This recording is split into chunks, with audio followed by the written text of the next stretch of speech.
ஆனால் என் விருகம்பாக்கம் தேர்தலில் நிற்கும் போது அதுக்கு முன்பு தூரத்தில் இருந்து நான் பார்த்துருக்கேன். பேர் தெரியாது, ஊர் தெரியாது, எனக்கு உறவுன்னு கூட தெரியாது. ஆனால் அந்த தேர்தலில் நான் நிற்கிறேன்னொன்னே இவர் வேற தொகுதி, நான் வேற தொகுதி. நான் மக்கள் நீதி மையத்தில் கமல் சார் சார்பாக நின்றுருக்கேன்.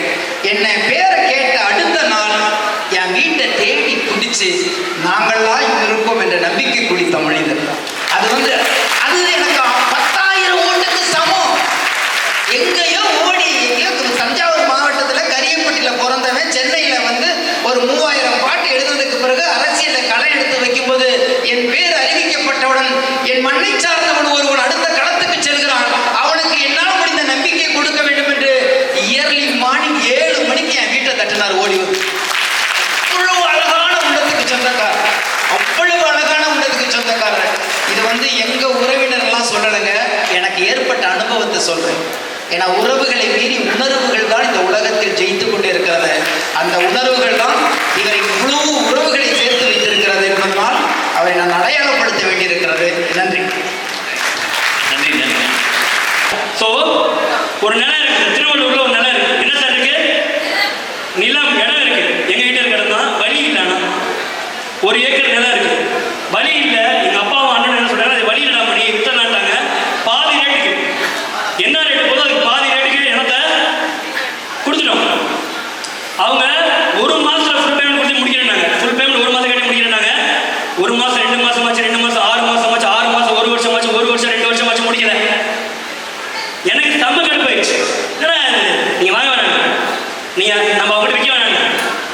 எப்படி ஒரு நேரத்துக்கு வழி இல்லாமல் இருக்கும். எடுத்தோம் அடுத்து அதை சுற்றி இருக்கு. எஃப்எம் எல்லாத்தையும் போட்டு பார்த்தேன். எஃப்எம் எல்லாம் போட்டு பார்த்தா ஒரு காவா இருக்கு. ஒரு என்ன சார் இருக்கு? காவாய் இருக்கு. காவாய்க்கு பின்னாடி ஒரு சிஎம்டி அப்ரூவ் பிளாட் இருக்கு, டிடிசிபி அப்ரூவ் பிளாட். அந்த டிடிசிபி அப்ரூவ் பிளாட் வாங்கிட்டோம்னா அந்த சைடு போயிடும். ஓகேவா? 7 பிளாட் இருக்கு. 7 ஒன்று வாங்கினா போதும். ஓகே, நம்ம தொழிலே இருக்கோமே. 7 காப்பி டாக்குமெண்ட் போட்டேன். இது 7 பையர் காப்பி டாக்குமெண்ட் போட்டேன். போட்டா இது என்ன ஆச்சரியம்னா எல்லாம் 1998 வாங்கிருக்காங்க. இப்போ என்ன வருஷம்? 2024 நடந்த சம்பவம் இது, ரைட்டா? 26 வருஷம் ஆச்சு. ஆனா எவனுமே விற்கல. யாருமே விற்கல. வாங்குறது ஈஸியா கஷ்டமா? இது என்னன்னா இப்பெல்லாம் ஆதார் பேன்ல வச்சிருந்தோம், ரொம்ப ஈஸியா இருக்குல்ல. அந்த டாக்குமெண்ட் ஆதார்ல பேன்ல எதுவும் இல்லை. ஒரே பழைய என்ன சார் ரேஷன் கார்டு ஜெராக்ஸ் இருக்கு. இவ்வளோ இருக்கு. இதை வச்சு இப்படி பிடிக்கிறது. இருக்கிற அட்ரஸ்னா ஆள் அமுச்சு விட்டாச்சு. யார் யாரெல்லாம் இருக்கவங்க எல்லாத்தையும் ஆளை அமுச்சு விட்டோம். அமுச்சு விட்டா அங்கே போனால் இல்லை இல்லை இல்லை இதான் பதில். கடைசியில் சாட்சி வீட்டு கூட வச்சாச்சு. யார் சாட்சி விட்னஸ் பண்ணாங்க பாருங்க. அவங்க அட்ரஸ் வச்சு அவங்க எல்லாமே வாடகை வீட்டாங்க, காலி பண்ணி போயிட்டாங்க. என்ன பண்ணுறதுனே புரியல. என்னடா அது பண்ணுறதுனா எங்கள் அப்பா வந்தார். என்னடா பண்ணி அப்படின்னாரு. இந்த மாதிரிப்பா ஒசூரில் ஒரு அட்ரஸ் இருக்கு பண்ணேன். ஒசூருக்கு நிலம் கொடுத்துட்டு வரான்னு.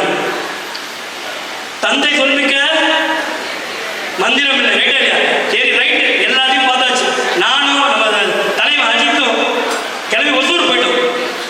ஒசூர் போயிட்டா ஆக்சுவலாக நீங்கள் எல்லாமே எங்கே பேக்ரவுண்ட் ஒர்க் பண்ணி ஃபேஸ்புக்கில் செட் பண்ணி வச்சிருந்தேன். அவர் பேர் முருகன், அந்த ஓனர் பேர் முருகன். இந்த முருகன் தான் அந்த முருகன் தெரியாது. நான் ஒரு 5 முருகன் சூஸ் பண்ணி வச்சிருக்கேன் ஃபேஸ்புக்கில். அங்கே போனால் வீடு இருக்கு, குமரன் குடியில் போட்டிருக்கு. ஓகே, அப்புறம் பார்த்தா முருகனோட பையன் குமரன் ஃபேஸ்புக்கில் பார்த்தேன். ஸோ அவர் தான் கண்டுபிடிச்சிட்டேன்.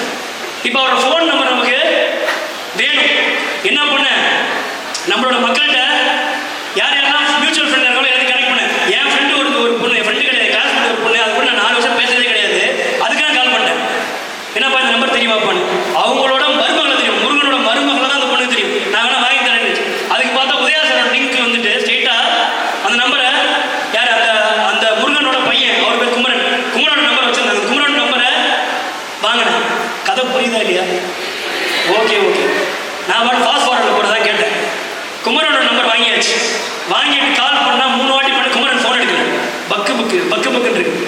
ஏன்னா நம்ம எப்படின்னா நம்ம எதுவும் முடியாத முடிக்கிறது நம்ம வேலையை. ஸோ என்னன்னா எப்படியாச்சும் இந்த சொத்தை வாங்கணும், அதான் எனக்கு. அப்போ குமரனுக்கு ஃபோனு பண்ணுற, ஃபோன் எடுக்கல. நைட்டு கால் பண்ணுற குமரன் எனக்கு இது மாதிரி பக்கத்தில் இருக்க இடம் வலிக்கு வேணும்னு கேட்டால் யாரும் தருவாங்களா? தலைகள் நான் தர மாட்டேங்க. இல்லை 2000 4000 சொல்லுவாங்க. ரைட்டா இல்லையா? இது மாதிரி இருக்க சமயத்தில் நான் கேட்டேன் என்னங்க அப்படின்னு. அவங்க இது மாதிரி வந்துட்டு எனக்கு பக்கத்து நெய்பர், நான் சும்மா அவன் தெரிஞ்சுக்கலாம் கால் பண்ணேன், அவங்க ஃபாதர் கிட்ட பேசணும் அப்படின்னா. சரி ரைட், நான் ஃபாதரை கால் பண்ண சொன்னேன். ஃபாதர் கால் பண்ண சொன்னேன். அடுத்த நாள் காலையில் ஃபாதர் கால் பண்ணாரு. கால் பண்ணிட்டு இது மாதிரி பேசினா, சரி தம்பி எவ்வளோ தம்பி போதுங்க, அப்பாடி போதுனா இவர் கொடுத்துட போறாரு அப்படின்னு நினச்சிட்டேன். ரைட் இல்லையா? போதுனா கொடுத்துட போறாரு நினச்சேன். ஓகே. ஸோ அதனால போயிட்டு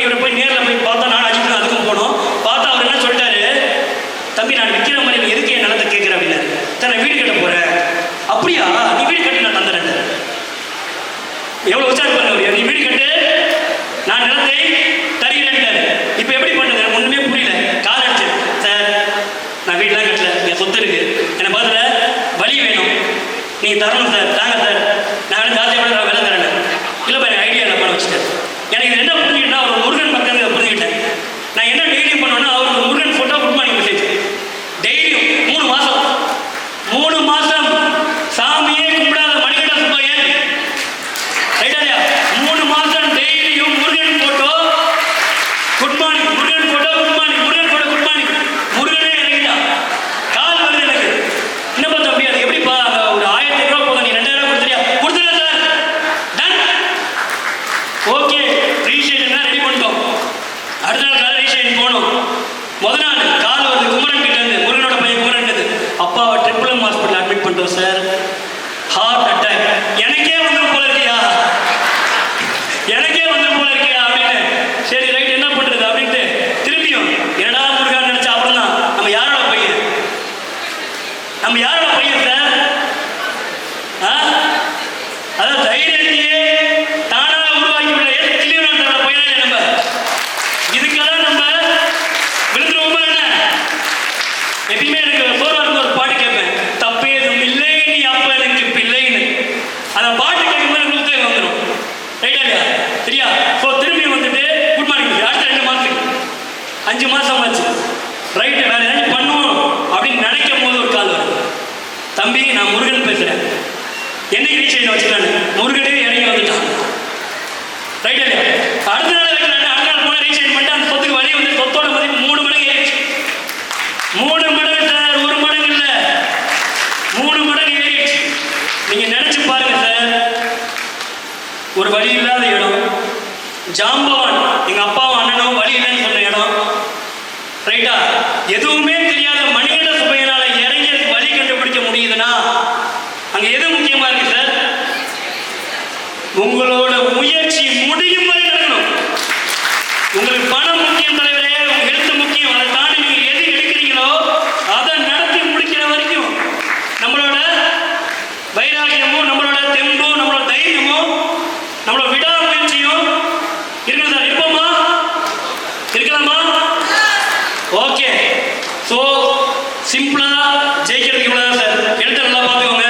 பணத்தை பேய் மாதிரி சம்பாதிங்க, பேய் மாதிரி சம்பாதிங்க. எந்த விஷயமா தான் விட்டுறாதீங்க. நீங்க நினைக்கிறீங்களா அந்த ஓனர் பாட்டு கிடைக்காம வழி வாங்கிக்க முடியாதுன்னு? அடுத்த 6 பேர் இருப்பாங்க, அவங்க வீட்டுக்குலாம் போவேன். அடுத்த